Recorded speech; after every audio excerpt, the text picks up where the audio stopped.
Hi everyone, so in this video we are starting unit number 2 का chapter 2 है ना, values and disposition. ये unit 2 हमने already start किया था। इसका chapter first a tale of valour major Somnath Sharma in the battle of Budgam, ये already हमारा हो चुका है। अब इस वीडियो में हम पोयम देखने वाले हैं जो कि इसका पार्ट 2 है चैप्टर का। पोयम का नाम है समबडीज मदर। ओके, सो ये पोयम दी गई है, इसको हम रीड करेंगे। उससे पहले let us do these activities before we read. Chapter read करने से पहले यहाँ पर एक्टिविटी दी गई है, उसको हम सॉल्व करेंगे। अगर आप लोगों को इंग्लिश के नोट्स चाहिए तो आप कनेक्ट कर सकते हैं व्हाट्सएप पे। किसी भी चैप्टर के सब्जेक्ट्स के नोट्स चाहिए इस तरीके से, जैसे ये पोयम है तो इसके हर पैराग्राफ को जो भी पॉसिबल है मैंने एक्सप्लेनेशन दिया है, वर्ड मीनिंग दिए, की आइडिया क्या है वो दिया हुआ है।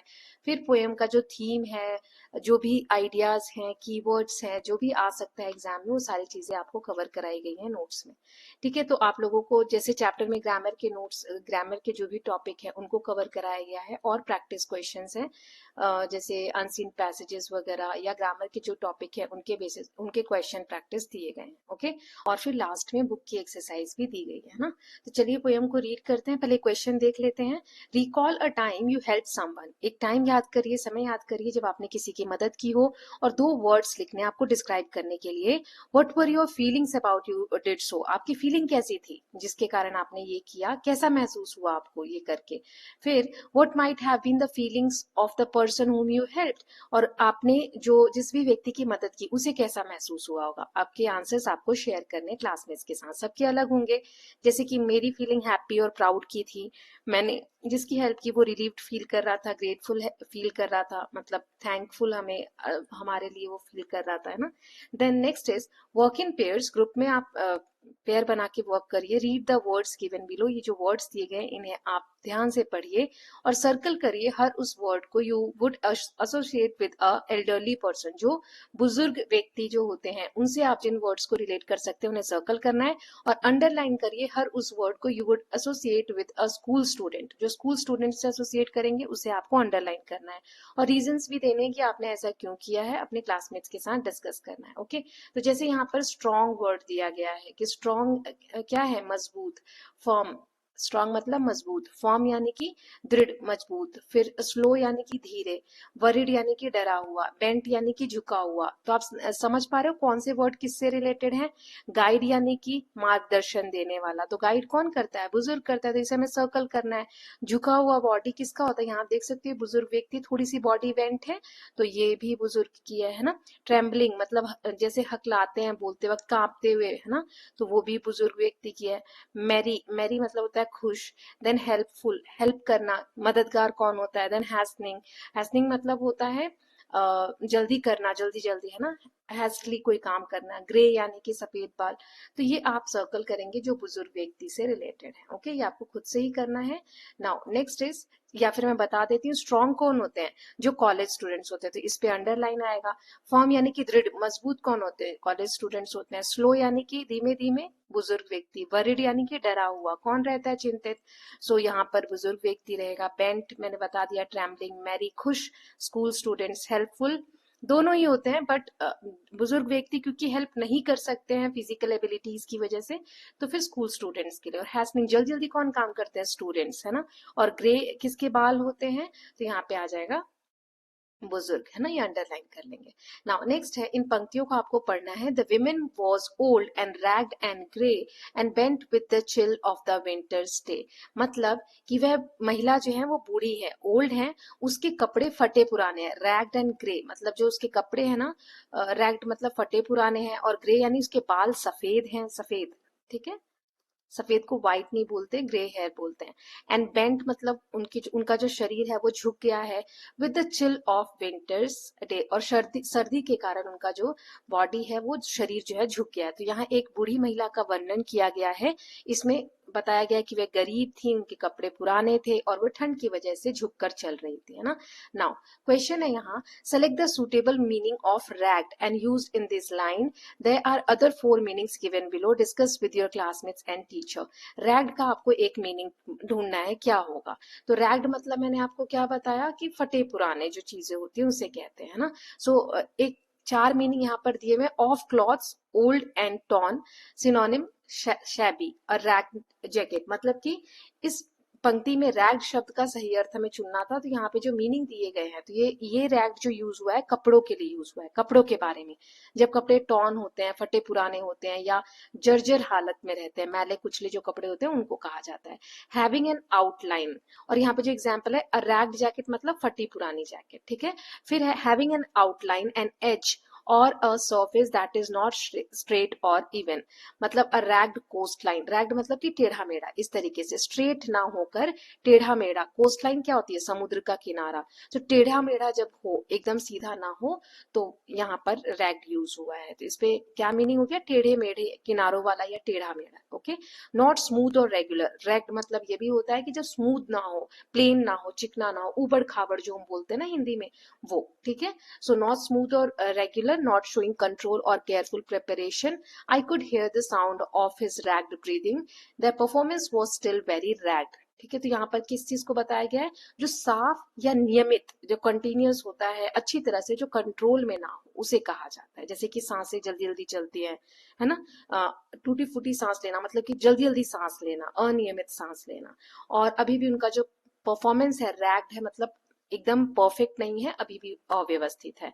देन इनफॉर्मल वे में यूज करते हैं वेरी टायर्ड, जब बहुत थके हुए हों कोई फिजिकल एफर्ट करने के बाद। जैसे elderly man was ragged after climbing the stairs, कि सीढ़ियां चढ़ने के बाद जो बुजुर्ग व्यक्ति है ना वो थक गया, तो ये रैग्ड यहाँ पर यूज हुआ है। ठीक है, तो रैग्ड के कितने सारे मीनिंग यहाँ पे दिए हुए हैं। हमें जो इन लाइन्स में दिया गया है वो इसके लिए दिया गया है, कपड़ों के लिए दिया गया, कि जो बूढ़ी व्यक्ति हैं उनके जो कपड़े हैं वो फटे पुराने, है ना। तो ये वाला मीनिंग यूज हुआ है फर्स्ट वाला। नाउ अब हम पोयम पढ़ेंगे, ध्यान से देखते हैं। ये एक बुजुर्ग महिला यहाँ पर आपको दिख रही है, कुछ बच्चे दिख रहे हैं। चलिए देखते हैं इस पोयम में क्या लिखा गया है। The women was old and ragged and grey and bent with the chill of winter's day. वह एक बूढ़ी महिला की बात हो रही है, उसके कपड़े जो है वो फटे पुराने हैं। देखो यहाँ पे पैचेस लगे हुए हैं कपड़े पे, फटे पुराने हैं, और उसके बाल जो है ग्रे हैं, सफेद हैं। तो ये पंक्ति जो है, ये जो लाइन है, ये बता रही है कि ये एक गरीब और बुजुर्ग महिला का हमें इंट्रोडक्शन दे रही है। And bent with the chill of winter's day मतलब सर्दी के कारण उनका जो शरीर है वो झुक गया है। देखो थोड़ा सा झुक के चल रही हैं। सो बहुत ठंड है और बुढ़ापा है, उसकी वजह से वो सीधी खड़ी भी नहीं हो पा रही हैं। Then the street was wet with the recent snow and the women's feet were aged and slow, मतलब जो स्ट्रीट यानी क्या होता है? रास्ता। रास्ता जो है गीला है, बर्फबारी के कारण रास्ता क्या है? सड़क गीली गीली है ना। कुछ समय पहले यहाँ पे बर्फ गिरी होगी, इसलिए सड़क जो है फिसलन वाली है, ठीक है, रिसेंट स्नो के कारण। And the women's feet were aged and slow, और जो महिला है उनके जो पैर है बहुत धीमे धीमे, स्लो, बुढ़ापे के कारण वे तेज नहीं चल सकती, एजेड है ना वो, तो स्लो स्लो चल रही हैं। She stood at the crossing and waited long alone uncared for amid the throng.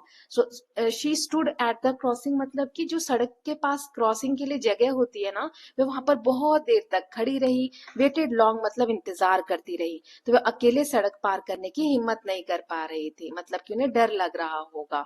Alone uncared, alone मतलब अकेले, अनकेयर्ड फॉर मतलब उनकी देखभाल करने वाला कोई नहीं था। एमिड द थ्रॉन्ग, और वह भीड़ के बीच में, एमिड मतलब बीच में, है ना, मध्यस्थ, थ्रॉन्ग यानी कि भीड़ भाड़, जो भीड़ भाड़ वाला एरिया उसमें वो अकेले खड़ी थी, उनकी कोई केयर करने वाला नहीं था। Of human beings who passed her by nor heeded the glance of her anxious eyes। तो इसका मतलब क्या है? Of human beings who passed her by मतलब बहुत से लोग उनके आसपास से पास बाय कर रहे थे, मतलब गुजर रहे थे। लोग उसे देखकर भी आगे बढ़ते जा रहे थे, कोई उनकी तरफ रुक नहीं रहा था। एंक्शियस मतलब होता है चिंतित, ठीक है, एंक्शियस मतलब परेशान, चिंता, चिंतित। Okay, so nor heeded the glance, heeded मतलब कि कोई, सब देख तो रहे थे, वह मदद की उम्मीद से लोगों की ओर देख रही थी, पर कोई भी उनकी परेशानी को नहीं समझ रहा था, लेकिन किसी ने भी उनकी जो चिंता थी उसको नहीं समझा, उनकी आंखों में जो चिंता थी। Down the street with laughter and shout glad in the freedom of school let out. अब डाउन द स्ट्रीट मतलब उसी सड़क पर हंसते हुए, शोर मचाते हुए, शाउट यानी शोर मचाते हुए बच्चे आ रहे थे, यहाँ पे इमेज में देख भी सकते हो।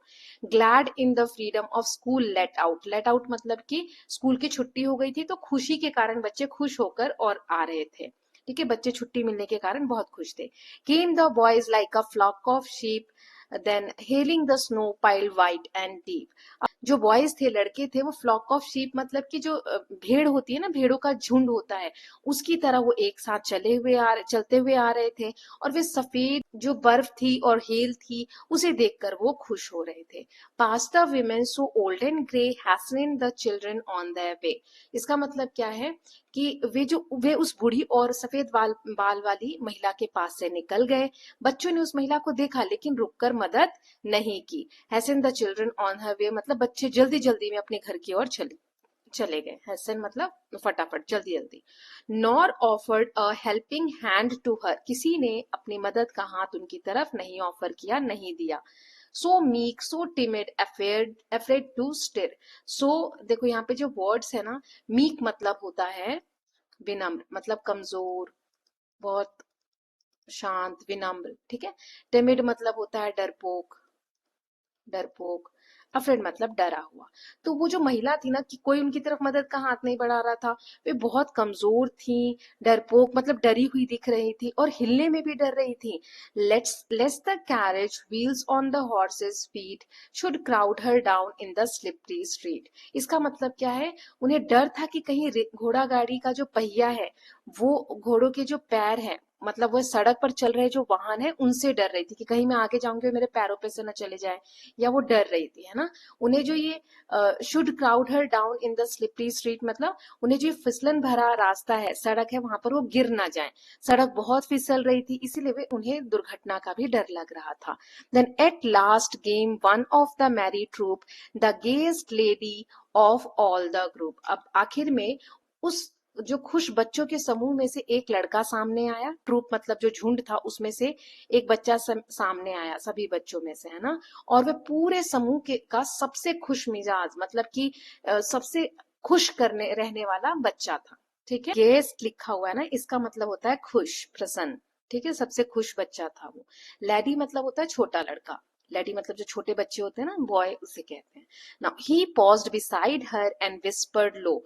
वो बच्चा क्या हुआ, उनके पास गया और रुका और धीरे से बोला। विस्पर्ड मतलब धीरे धीरे बोला। I will help you cross if you wish to go, कि मैं आपकी मदद करूंगा, अगर आप सड़क पार करना चाहती हैं तो मैं आपकी मदद करूंगा, यदि आप चाहें तो मैं आपको सड़क पार कराने में मदद कर देता हूँ। Now her aged hand on his strong young arm she placed and so without hurt on harm. मतलब जो बूढ़ी महिला थी ना, वे इतनी बूढ़ी थी कि उनका जो हाथ था बहुत वृद्ध हाथ था, और उस मजबूत जो लड़का है वो तो अभी स्ट्रांग है क्योंकि यंग है ना, तो उनकी बाह को पकड़ लिया। उसके बाद महिला ने सहारे के लिए लड़के के हाथ को पकड़ा और उसने अपना हाथ उसकी बाह पर रखा, ठीक है। She placed and so without hurt और हार्म, अपने हाथ को उसकी बाह पर रखा, ऐसे रखा जैसे कि वो नुकसान ना पहुंचाना चाह रही हो, बहुत प्यार से। सो लड़के की सहायता से महिला को सुरक्षित फील हो रहा था। Okay, now next is he guided the trembling feet along proud that his own were firm and strong.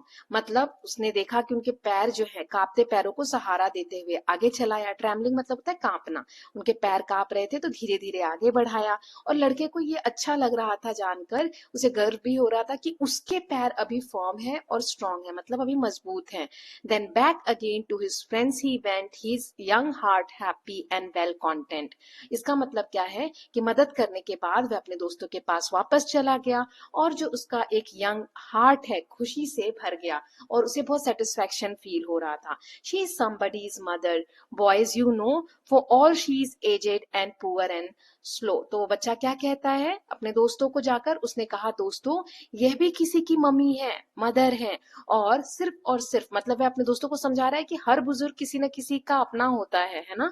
भले ही वो बूढ़ी हो, गरीब हो या धीरे धीरे चल रही हो, लेकिन हमें उम्र और गरीबी के कारण किसी की उपेक्षा नहीं करनी चाहिए, मजाक नहीं उड़ाना चाहिए। And I hope some fellow will lend a hand to help my mother, you understand. और वो बच्चा इतनी बड़ी बात बोलता है, कहता है जैसे मैंने इन महिला की मदद की, मैं आशा करता हूं कि कोई व्यक्ति कोई व्यक्ति भी मदद का हाथ बढ़ाएगा जब मेरी माँ को उसकी जरूरत होगी, है ना, जब मेरी मम्मी को उसकी जरूरत होगी तब। यदि कभी मेरी माँ को जरूरत पड़े तो कोई उसकी भी मदद करे, समझे, वो अपने दोस्तों को ऐसा कहता है।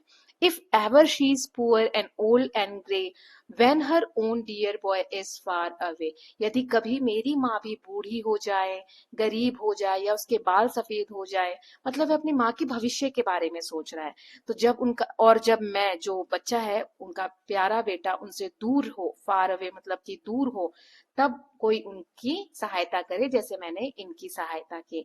And somebody's mother bowed low her head in her home that night and the prayers she said। इसका मतलब क्या है, उस किसी की माँ, ये जो somebody मदर जो उस बच्चे ने बोला, उसने अपना सिर झुका लिया, वह लड़के की दयालुता, ये जो औरत है उसकी दयालुता से भावुक हो गई, मतलब कि इमोशनल हो गई। नाउ नेक्स्ट इज, उस रात मतलब in her home that night the prayer she said, उस रात उसने अपने घर में भगवान से प्रार्थना की, मतलब वह उस लड़के की भलाई के लिए दुआ किया उन्होंने घर पर। Then was God be kind to the noble boy, उन्होंने प्रार्थना की कि हे भगवान, ये जो लड़का था, नेक लड़का था, उस पर आप अपनी कृपा बनाए रखना। Who is somebody's son and pride and joy, वह भी किसी का बेटा है और अपने माता पिता का गर्व है और खुशी है, अपने माता पिता के लिए ऐसे बच्चे पर गर्व होता है और बहुत खुशी भी होती है ना। सो ये जो पोयम थी, मतलब यहाँ पे क्या कहना चाह रही हूँ कि जैसे वह महिला किसी की माँ है, वैसे ही वह लड़का भी किसी का प्यारा बेटा है, उसके माता पिता उस पर गर्व करते होंगे, है ना। सो मैरी डाउ ब्राइन द्वारा ये कविता लिखी गई थी, बहुत ही प्रेरणादायक, बहुत ही प्यारी कविता थी। अब हम एक्सरसाइज देखेंगे, ठीक है। Arrange the events of the poem in correct order of occurrence, share your answers with your classmates and teacher. यहाँ पे जो नंबर्स दिए हुए हैं इन्हें हमें सही से अरेंज करना है सीक्वेंस में, ठीक है। तो इसके आंसर्स हम देख लेते हैं। तो सबसे पहले यहाँ पर क्या इसका सीक्वेंस है, 2 3 6 4 7 1 8 5, 2 3 6 4 7 1 8 एंड 5, ये ठीक है, ये सीक्वेंस है। Old women stood alone at crossing, hesitant to move, then a group of school boys passed by playing and laughing, then children hurried pass the old women without offering help, then the boy offered to help the old women cross the street, then women placed her hand on the boy's arm and he guided her safely across the street, then the boy returned to his friend feeling proud of what he had done, and at last the boy thought, आर्ट है ना, नहीं last नहीं है, the boy thought about his own mother and hope someone would help her one day, then at last women prayed for the boy who helped her. तो ये sequence रहेगा, okay.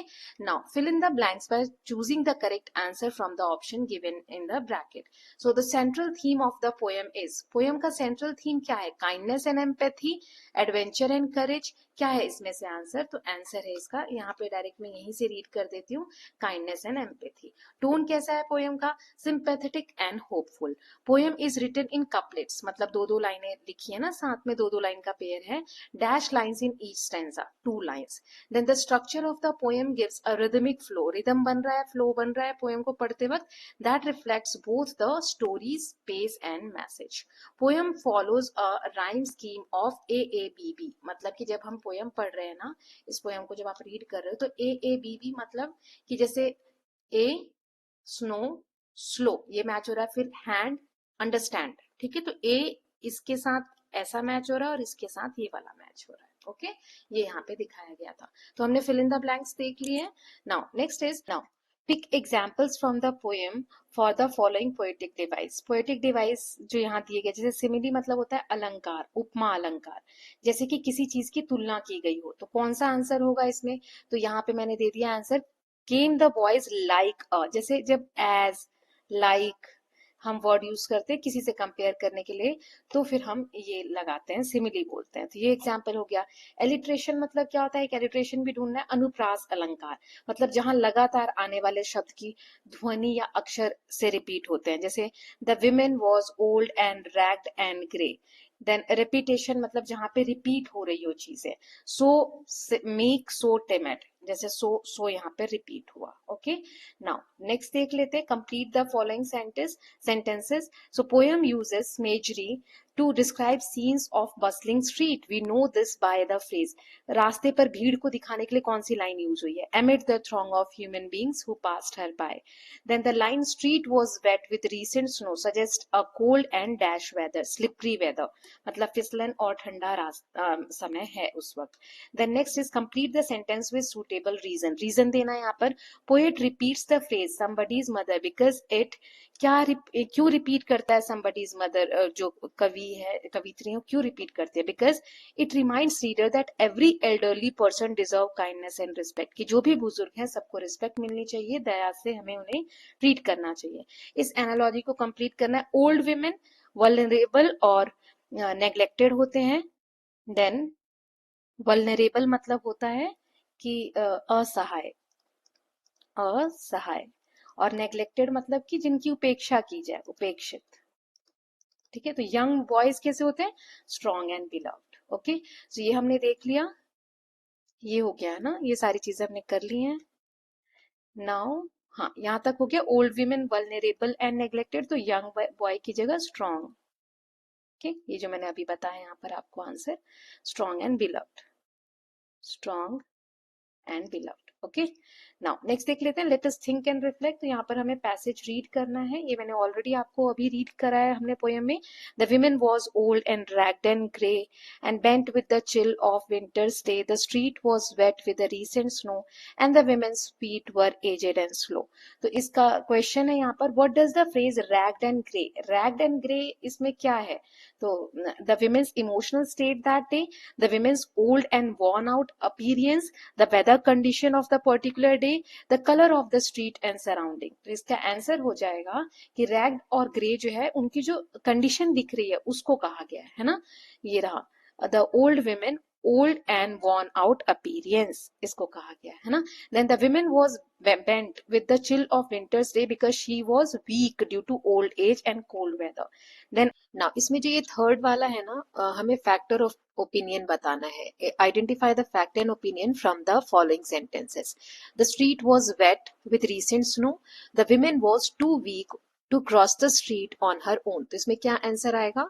तो देखो यहाँ पे the street was with recent snow, तो ये क्या है? फैक्ट है कि ऐसा है उस वक्त, इसको प्रूव नहीं करना है। और women was too weak to cross the street on her own, तो ये ओपिनियन है उन बच्चे का या जो भी सोच रहा है, तो उनका खुद का ओपिनियन है, ये फैक्ट नहीं है। ठीक है, द नेक्स्ट क्वेश्चन यहाँ पे फोर्थ वाला है, why do you think the women feet were described as aged and slow? जो बूढ़ी औरत है उनके पैरों को क्यों कहा जा रहा है कि वो बुजुर्ग हो गई हैं और वो धीरे धीरे चल रही हैं? तो इसका आंसर है because she was old, weak and physically unsteady. Okay, the next question है, इसमें ये दूसरा वाला पैसेज दिया हुआ है, he guided the travelling feet along, proud that his own were firm and strong, then back again to his friends he went, his young heart happy and well content. तो इसका आंसर जैसे पहला है इसमें, what does the contrast between the travelling feet of old women and firm and strong feet of the boy emphasise?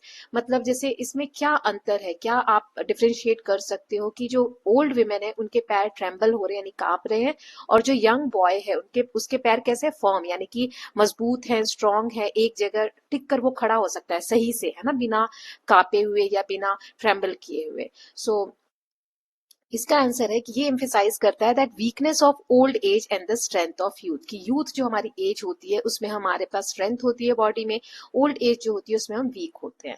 This tells us that boy was grateful for his ability to help. ये बताता है, जैसे next question इसमें है कि fill in the blanks given below selecting the correct option from the bracket. The poem tells us that boy was proud that his feet were strong. This tells us, ये हमें क्या बताता है कि वो लड़का क्या कर रहा है? एरोगेंट है, उसे घमंड है इस बात पे कि वो अभी स्ट्रांग है? नहीं, वो ग्रेटफुल है कि अभी उसके हाथ पैर सही हैं और वो मजबूत है ताकि वो दूसरों की हेल्प कर सके। तो ये वाला आंसर सही है। ठीक है, देन थर्ड है, what is the boy most likely to tell his friends on getting back? So क्या बताना चाह रहा है? तो यहाँ पे क्या आंसर आएगा? इसमें है I am so glad I could help her, मुझे अच्छा फील हो रहा है कि मैं उनकी मदद कर पाया। Then rectify the false sentence given below, इसको हमें सही करना है। The young boy's actions were driven by a logical decision, तो क्या आएगा यहाँ पर, इसे हम सही करेंगे तो young boy's actions were driven by empathy and kindness, दया की भावना उसमें दिखती है ना। ये लॉजिकल डिसीजन यहाँ पर नहीं है। नाउ यहाँ क्वेश्चन है हमें करने, आंसर द फॉलोइंग क्वेश्चन, जैसे यहाँ देख लेती हूँ, अगर क्वेश्चन होगा तो हम डायरेक्ट यहीं से कर लेंगे। What might be old women's fear as she waited at the crossing? क्या उनके अंदर डर हो रहा था जब वो रोड के किनारे खड़ी थी, क्रॉस नहीं कर रही थी, क्रॉस करने के लिए वेट कर रही थी। So she feared slipping on the snowy road. उन्हें ऐसा लग रहा था कहीं वो जो फिसलन भरी रोड है वो उस पर स्लिप ना हो जाए, हर्ट ना हो जाए by vehicle and horses while crossing the busy street. देखो आंसर्स मैंने छोटे ही लिखाए हैं, it's just to help you, है ना। अगर आप लोग कहेंगे तो मैं नेक्स्ट चैप्टर से बड़े आंसर्स इंक्लूड करने लगूंगी, so please let me know. Then how does the poet show the helplessness of the old women? वो मदद नहीं कर सकती थी या खुद की मदद नहीं कर पा रही थी, वो कैसे दिखाते हैं कवि? So poet describes her timid, weak, slow, anxious and standing alone without help in the crowded street. Then why does the boy decide to help the old women?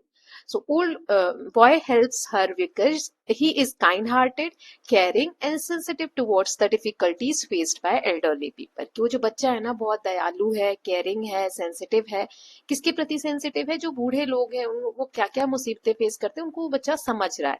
How was the boy different from other boys? वो जो लड़का था बाकी लड़कों से कैसे अलग था? So unlike the other boys who ignored the women, he noticed her difficulty and immediately offered his kind help kindly. देखो इसको बड़ा कैसे लिख सकते हो, पूरा लिखोगे the boy different from the other boys because unlike the other boys who ignored the women, बाकी बच्चों ने औरत को इग्नोर किया, वो जो बूढ़ी महिला थी, बट उसने वो नोटिस किया और तुरंत जाकर अपनी जो दया की भावना है वो दिखाते हुए उनको हेल्प ऑफर किया।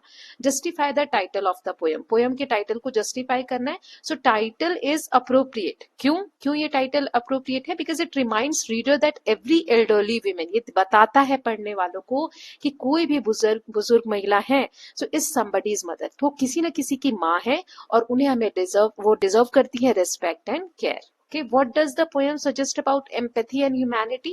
जो मानवता की भावना होती है, दया की भावना होती है, उसके बारे में पोयम हमें क्या सजेस्ट करती है? So poem suggest that kindness and empathy are important human qualities, ये मनुष्य के अंदर होने चाहिए, बहुत इंपॉर्टेंट है। That make society caring and compassionate, इससे सोसाइटी में केयरिंग की भावना आती है, लोगों के प्रति दया की भावना आती है। ओके, नाउ नेक्स्ट इज, ये हमने देख ली। Let us learn. So grid given below has the antonyms of the word from the text. Locate these words. इनके अपोजिट मीनिंग यहाँ पर दिए हुए हैं, हॉरिजॉन्टली, वर्टिकली, डायगनली, है ना। एक एग्जाम्पल हमें करके दिया हुआ है, सो इसे हमें फील करना, इसे हमें ऐसे सर्कल करके बनाना है, ठीक है। तो जैसे फर्म मतलब होता है मजबूत, है ना, हार्ड।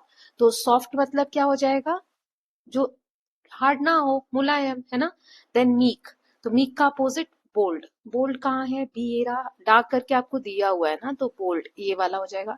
देन मैरी, मैरी का अपोजिट हो जाएगा सैड, मैरी मतलब होता है खुश, है ना, तो इसका अपोजिट हो जाएगा सैड। देखो एस कहीं पे है, बोल्ड, ये रहा सैड। देन काइंड का क्या हो जाएगा? काइंड मतलब दया, तो क्रू क्या जगह रूड, ठीक है, रूड। और एंशियस मतलब बहुत घबराना, परेशान होना, तो उसका अपोजिट क्या हो जाएगा? काम, शांत। बेंट यानी लचीला, तो स्ट्रेट यानी सीधा, बेंट यानी मुड़ा हुआ, है ना, तो स्ट्रेट यानी सीधा, ठीक है, ये आप मैच कर लेंगे। देन नेक्स्ट है यहाँ पर match the words from the text given in column 1, underline the phrase in column 2, ठीक है। तो इसमें सही मीनिंग के साथ हमें मैच करना है, तो चलिए देख लेते हैं। पहला है हैसल, तो इसके आंसर्स मैंने ये दे दिए। वर्कड क्विकली, कि जल्दीबाजी में कोई काम करना। ही डिड यानी पेड अटेंशन। देन स्टिर यानी मूव स्लाइटली, धीरे धीरे मिलाना, ठीक है।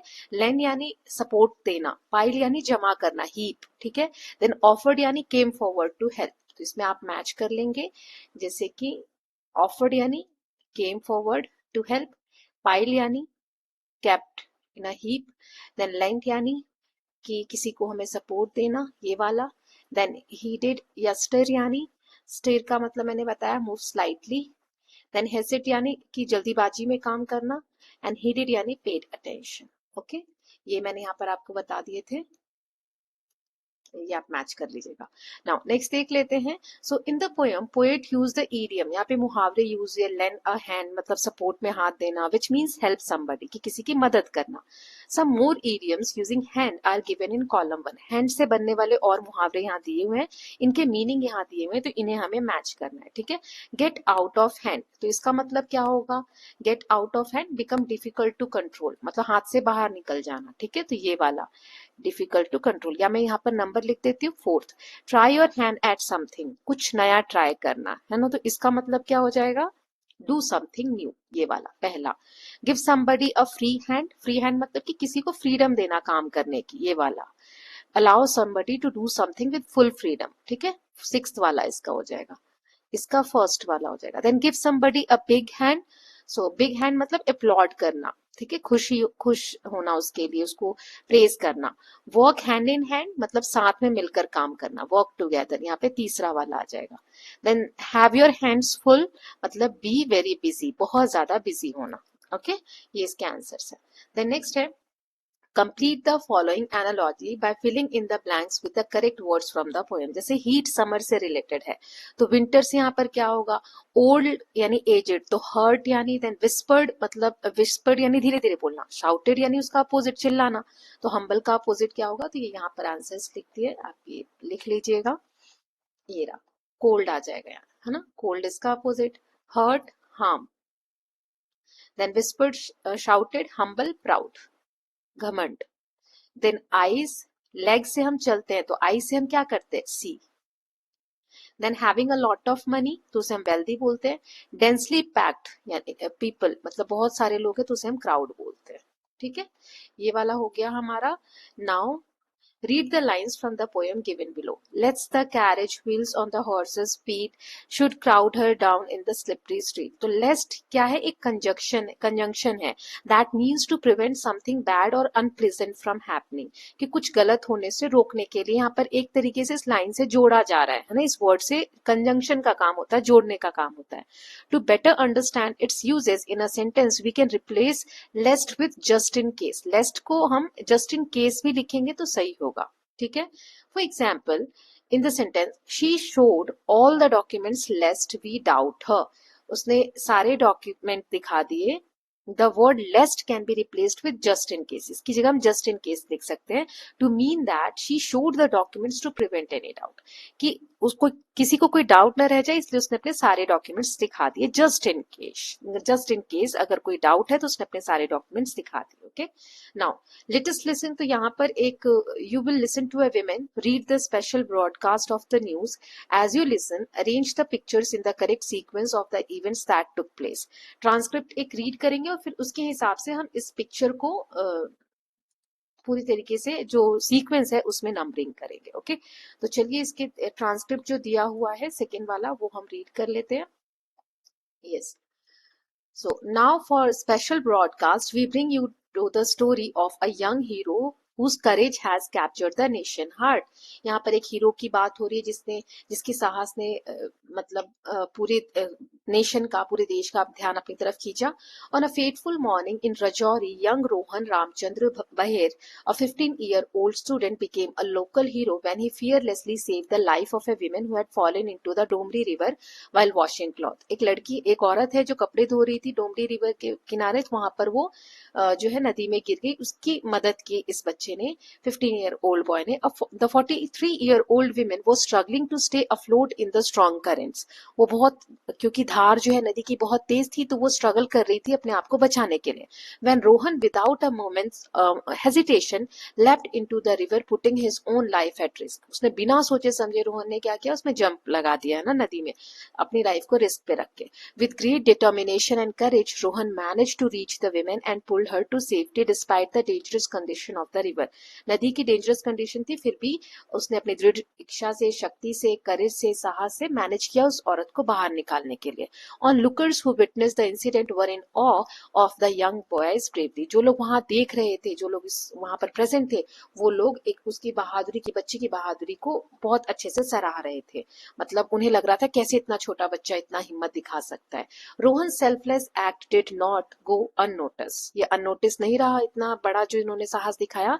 His incredible courage was recognized at Vigyan Bhavan. विज्ञान भवन में उन्हें ऑनर किया गया विद प्रेस्टिजियस प्रधानमंत्री राष्ट्रीय Bal Puraskar 2023 by President of India Droupadi Murmu. Droupadi Murmu ji के द्वारा, जो हमारी प्रेसिडेंट है, उनके द्वारा अवार्ड दिया गया उन्हें राष्ट्रीय बाल पुरस्कार।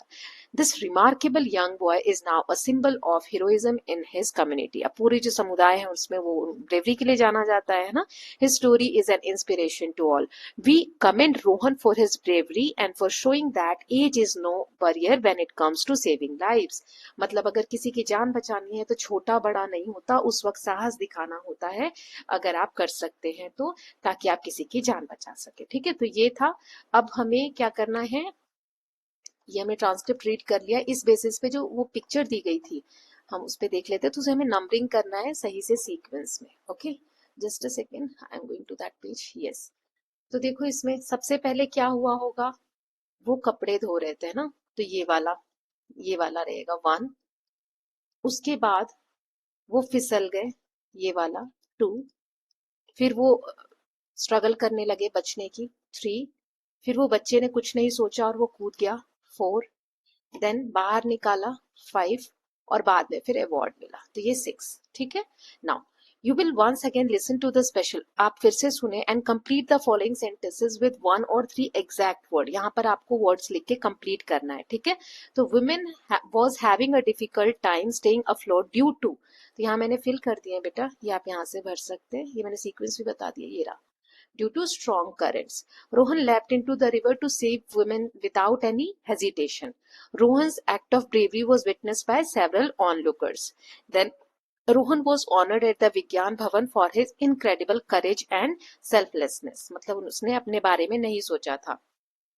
Rohan proof that when it comes to saving lives age is just a number, है ना, ये वाला आप फिल कर लेंगे। Then next is let us speak. यहाँ पर ईडी से एंड होने वाले वर्ड्स आपको दिए हैं, सबको बोलते वक्त प्रोनाउंसिएशन अलग होता है। ठीक है, जैसे कोई एडजेक्टिव अगर है जो कि विशेषण हम बोलते हैं हिंदी में, अगर वो नाउन से पहले आ रहा है तो वो जो ईडी लगा है उसे हम इट साउंड, ड का साउंड आपका प्रोनाउंसिएशन होता है। जैसे ये है रैग्ड, है ना, तो इसे हम रैग्ड नहीं पढ़ते, रैगिड। ठीक है, ऑफर्ड, एजेड, समझ रहे हो, तो ये जो एज साउंड है, जैसे यहाँ पे रैगिड लिखा है तो ये एजेड भी यहीं आएगा, है ना, इसमें हमें डालना है। वेटेड, ठीक है, तो यहाँ आएगा। हीटेड, तो इसमें सिर्फ ड का साउंड आ रहा है, यहाँ पर आ रहा है। पॉस्ट, पॉस्ट जब हम बोलते हैं तो लास्ट में लगता है टी बोल रहे हैं, पॉस्ट। ठीक है, गाइडेड, विस्पर्ड, तो ये कहाँ पर आएंगे आपको फिल करना है, तो ये मैंने फिल कर दिए, ये आप देख लीजिएगा। ठीक है, यहाँ पर आएगा। देन नेक्स्ट देखते हैं, यहाँ पर आपको इंसिडेंट को नैरेट करना है, बोलकर बताना है। जैसे कभी आपने किसी की हेल्प की हो, तो ये क्यू कार्ड्स दिए हुए हैं कि एट स्कूल क्लासमेट को आपने कॉन्सेप्ट एक्सप्लेन किया हो, या मार्केट प्लेस में किसी बुजुर्ग के आपने बैग कैरी करने में मदद की हो। इस तरीके के कोई भी इंसिडेंट है तो आपको उसको कैसे आप डिस्क्राइब करोगे, कि बिगनिंग कैसे रखोगे। It all started when I was visiting the market, या जो भी कहानी है ऐसे स्टार्ट करोगे, ये लाइनें यूज करके जो भी आपका एक्सपीरियंस है ऐसे एक्सप्लेन करोगे। तो जैसे आप लिख सकते हो कि I still remember the day when one of my classmate was unable to understand the science concept before the test. At that moment, I realized that I could help. I explained the topic in simple words and solved a few examples with my friend. Soon my classmate understood the concept and felt confident. I was extremely satisfied to see the smile on my friend's face. This experience taught me the value of kindness, patience and helping others whenever possible. तो इस तरीके से आप लिखेंगे answer. Okay, now next देखते हैं ना, तो इन सबको आप यूज करके और लिख लेंगे। The next is let us right. अब यहाँ पर एक डायरी एंट्री आपको लिखनी है। Of a day you helped someone in need. कोई मदद मांग रहा था या कोई जरूरत में था और उसकी आपने हेल्प की, तो उस दिन को एक्सप्रेस करते हुए आपको एक डायरी एंट्री लिखनी है। क्या क्या पॉइंट्स आपको इंक्लूड करने हैं? स्टार्ट करना है sentence describing that day, mention whom you helped, आपने किसकी मदद की वो मेंशन करेंगे। Explain the situation in which the other person needed help, क्या सिचुएशन थी, क्यों उसको हेल्प की जरूरत थी। प्लेस, टाइम, ये सब आप ऐड करोगे। Describe how you help the other person, describe the reaction of the person you help, mention how you felt during and after helping the person, और फिर कंक्लूड करोगे by mentioning why you would do like this again, कि आप ये दोबारा क्यों करना चाहोगे। You might begin like this, आप ऐसे लिख सकते हो, date, diary entry, today I feel was a special, इधर टाइम भी लिखना है ना। तो इसका एक एग्जांपल यहाँ पर देख लेते हैं।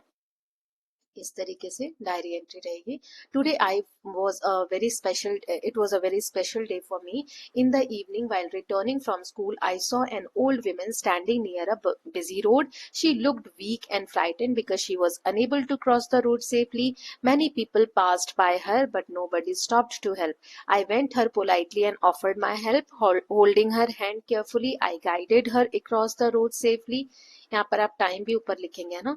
She thanked me warmly and blessed me with a smile. Her words made me feel proud and happy. This experience taught me that even a small act of kindness can make a big difference in someone's life. I would always like to help people wherever they need support. इसमें आप पिछला वाला भी लिख सकते हो, जो मैंने अभी आपको अपने क्लासमेट की हेल्प के लिए बताया वो वाला, है ना। तो इस तरीके से आप लिखेंगे। नाउ लेट अस एक्सप्लोर है, तो चैप्टर हमारा कंप्लीट हो गया है। यहाँ पर क्या दिया हुआ है, did you know that even earth has been referred to as mother in the ancient scripture of India. India के जो पुराने स्क्रिप्चर्स हैं, लिटरेचर्स हैं, उसमें अर्थ को भी मदर का ही एक पोजीशन दिया गया है। इन सेक्शन 12.1.12 ऑफ पृथ्वी सूक्त, जो एक हिम है, मंत्र है, द अर्थ के ऊपर है, अथर्ववेदा का, उसमें अर्थ को मदर कहा गया है। एंड अस, और हमें उनके संतान के रूप में कहा गया है। माता भूमि पुत्रो अहम पृथ्व्या, ये हमने संस्कृत के चैप्टर में पढ़ा है। इसका मतलब क्या है, earth is my mother and I am her child. The work in group of 4, find the names of countries that refer to their country as motherland. आपको ऐसे देशों के बारे में फाइंड आउट करना है जो अपने देश को मदरलैंड कहते हैं, और कुछ ऐसे हैं जो फादरलैंड भी कहते हैं। Share your findings with your classmates and teachers. तो ये आप नेट पे सर्च करेंगे कि कौन सी कंट्री अपने देश को मदरलैंड कहते हैं और फादरलैंड कहते हैं। जैसे कुछ कंट्रीज हैं ना, वो फादरलैंड भी कहते हैं खुद को, जैसे कि जो नॉर्वेजियन कंट्रीज हैं, जर्मन कंट्रीज हैं, ठीक है, वहां पर, है ना। और मदरलैंड में जैसे रशिया, है ना, एशिया में बहुत सारे जो कंट्रीज हैं वो वाले, ठीक है। Now next is read the poem and enjoy. ये एक पोएम है, a nation strength. Not gold, but only men can make a people great and strong. Men who for truth and honor stand fast and suffer long. Brave men who walk while others sleep, who dare while others fly. They build a nation's pillars deep and lift them to the sky. Ralph Waldo Emerson। तो ये जो poem है nation strength, मतलब राष्ट्र की जो शक्ति है वो क्या है, तो राष्ट्र की असली ताकत जो है कोई सोना या चांदी ऐसा नहीं है, बल्कि ऐसे व्यक्ति, मैन यहाँ पर ना दोनों के लिए, मैन और विमेन, जो राष्ट्र के मतलब सिटीजन के बारे में बात हो रही है। तो कोई सोना चांदी असली ताकत नहीं है, बल्कि जो ग्रेट और स्ट्रॉन्ग, जो ईमानदार, साहसी और सत्य, जो ट्रुथ, ऑनर, है ना, ये सब जो लोग हैं जो ईमानदारी दिखाते हैं, साहसी हैं, सत्य के लिए संघर्ष कर रहे हैं, ऐसे करने वाले नागरिक ही क्या होते हैं, नेशन की स्ट्रेंथ होते हैं, ठीक है। Brave man who walk while others sleep, ये मेहनती लोग राष्ट्र को, और राष्ट्र के जो पिलर्स हैं, जो नेशन के पिलर्स हैं, उसको और डीप यानी और स्ट्रॉन्ग बनाते हैं। तो ये कविता हमें बताती है कि महानता किसी भी देश की उसके जो सिटीजन है उन्होंने वो कितने मेहनती हैं, कितना वो करेज दिखाते हैं, कितने मेहनती हैं, कितना बलिदान करते हैं, कितना साहस दिखाते हैं, उस पर डिपेंड करती है। Okay, now next is, make a gratitude card for your mother and grandmother to thank her for at least 5 things that she could does for you. Also write 2 things that you would do regularly to help them. Use recycled material to make and decorate the card. ये खुद से आप अपना एक message लिखेंगे, अपने एक gratitude card आपको बनाना है। Dear mother, thank you for always loving and caring for me. I am grateful to you for cooking healthy, delicious food for me, helping me in my studies whenever I need support, then taking care of me when I am sick, encouraging me to work hard and do my best, teaching me good values and manners. I promise that I will also help you by keeping my room clean and organized regularly, helping you with household work whenever possible. Thank you for everything you do for me every day. I love you very much. With love, Ananya. यहाँ पर आप अपना नाम या अगर question में नाम देते हैं तो वो आपको लिखना रहेगा, ठीक है। सो विद द स्टूडेंट्स हमने ये वाला चैप्टर अपना कंप्लीट कर लिया है पोएम। नाउ नेक्स्ट जो चैप्टर है इसमें लास्ट वाला चैप्टर इसका रह गया है जिसमें हम टू माई ग्रैंड सन है ना इनके बारे में पढ़े ये चैप्टर करेंगे next. So I hope all of you are loving these videos. If you are doing so please like and share it and don't forget to subscribe the channel for more such videos. Thank you so much.